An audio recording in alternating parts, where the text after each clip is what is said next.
명태균의 전략이 나왔습니다. 오늘 이봉규TV에 출연한 김소연 변호사는 명태균 씨가 이준석은 자신이 당대표가 된 전당대회 내내 나를 모시고 다녔다며 뉴스토마토에서 최근 보도한 당원 성향 분석이 굉장히 심각하다라고 이례적으로 말했습니다. 그리고 이준석 관련한 여론조사는 뭔가 있긴 한데 김소연 변호사가 명태균을 캐고 있는 것 같아 조만간 나올 것 같습니다. 이거는 이제 확실하게 노선을 정한 것 같습니다. 이 명태균 게이트를 이준석으로 돌리고 빠져나가려는 것이고 자신은 김영선 건만 딱 처벌받으며 집행유예로 빠지는 건으로 전략을 세운 것 같습니다. 이렇게 아마 용산하고 딜을 쳤을 것으로 합리적 의심이 듭니다. 그러니 어제 두창이도 이렇게 명태를 쉴드 치는 발언을 하면서 마치 503호가 최순실 말하는 것처럼 발언하기도 했죠. 그런데 제 생각은 다릅니다. 제가 용산이라면 일단 구속시킨 상태에서 명태균 가족까지 멸문지화시킨다고 협박할 것 같습니다. 명태가 자꾸 외부에 있으면 뭘 어떻게 할지 모르는데 그냥 둘까? 저는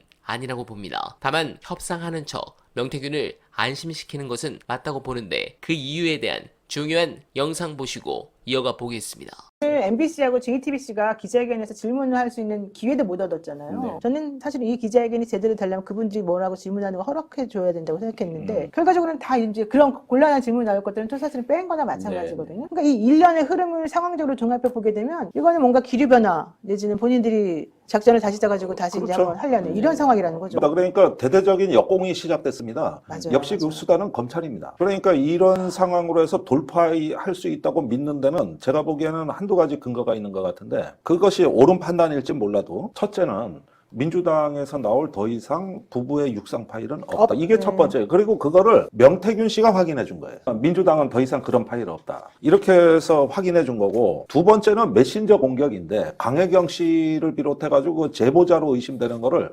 무작위로 찍었어 명태균이가. 그래가지고 그 김모 씨 그 고용원이라는 사람은 운전하시는 분. 예.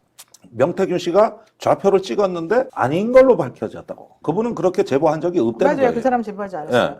이렇게 해가지고 지금 저기 보면은 명태균 씨는 이런 수사기관한테 지금 좌표를 찍어주고 있어요. 여기서 나갔을 거다, 저기서 나갔을 거다. 그러니까 이거야말로 정권이 제일 듣고 싶은 얘기입니다. 그러니까 이렇게 해주면서 명태균 혼자 저 윤핵관이 열어준 성문으로 기어 들어가서 그 안에서 저기 거래를 하고 협상을 한 것이죠. 네, 공감합니다. 이런 상황에서 검찰은 점점 망하는 길로 가고 있습니다. 통상 대통령과 영부인 등 주요 정치인 관련 사건은 권력 눈치 보지 않고 빠르고 정확하게 수사하기 위해 특별수사팀을 꾸리는 것이 관례입니다. 그러나 명태균 게이트는 수사는 수사팀의 검사를 11명이나 모아놓고도 특별수사팀이냐는 물음에 입도 뻥긋 못하고 있습니다. 대통령 부부의 공천 개입, 공천 거래, 여론 조작, 국정농단 의혹입니다. 그런데도 특별수사팀이라 하면 뭔가 성과를 내야 하니 감히 윤두창 눈치 보느라 특별수사팀이라 부르지도 못하는 검찰에